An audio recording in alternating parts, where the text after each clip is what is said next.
So welcome back students in this series of Merge Technology. In the previous video we have discussed about the if-else statement and the ladder if statement. In this video we will discuss about the another part of conditional statement which is switch statement. So let's start. Now let's discuss the second conditional statement which is the switch statement. So switch statement is basically used to check only the equality part of a string. So let's say I will write enter any number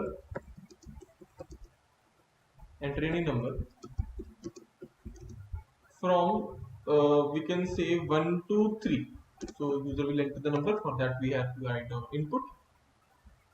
So we will write down input id equals to number. Now we'll write down var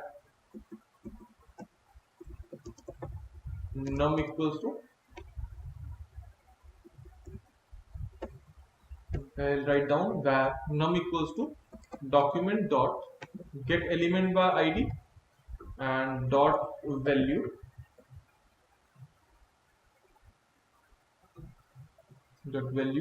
and the id of that number is num. Now a user can enter 1, 2 or 3. So we have 3 conditions over here.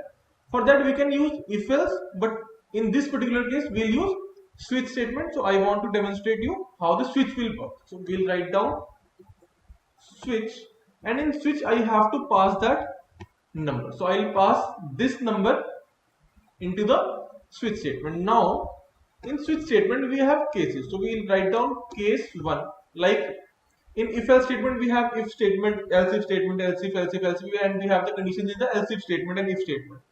In switch statement we have the case. So we'll write down case 1. So when a user enters 1, it will automatically execute the case 1. So we'll write down user entered 1. Next let's write down case 2. So if the user entered 2, so we'll write down document dot write user entered 2. If I write case 3, so I write down case 3 document dot write, we write down user entered 3. Now let's check the output of this switch statement. So there is a basic problem of this switch statement. We'll discuss what is the problem, but first of all let's check the output. So this is the view. So if I enter 3 and click the output, click me to check, there is a kind of error. Let me check what is the error. On click it is checked. So actually it is not showing up something. So let me click 1, there is no input. If I click 2, no output. If I enter 3, there is no output. Now let's check and input. Now let's create a default statement. So at least if the cases are not working, then default must work. So default, now let's write down. So now if the default statement works, so we'll get to know that the switch is working but the cases are not working. So let's check.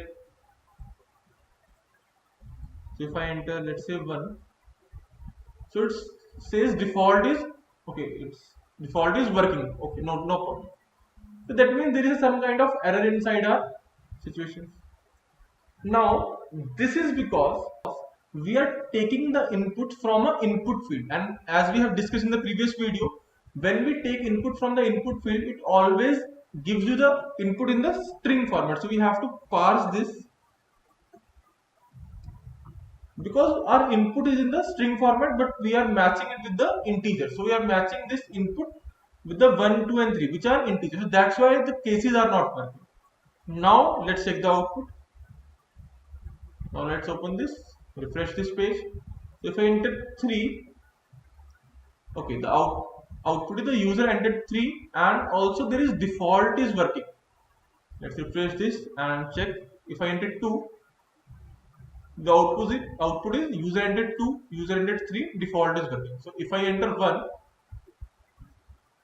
user entered 1, user entered 2 and user entered 3. So this is basically a problem with the switch case. So when we use a switch case and a case matched with the input variable.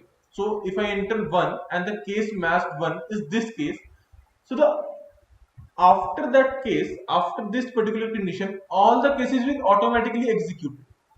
So if I enter, so let me show you once again.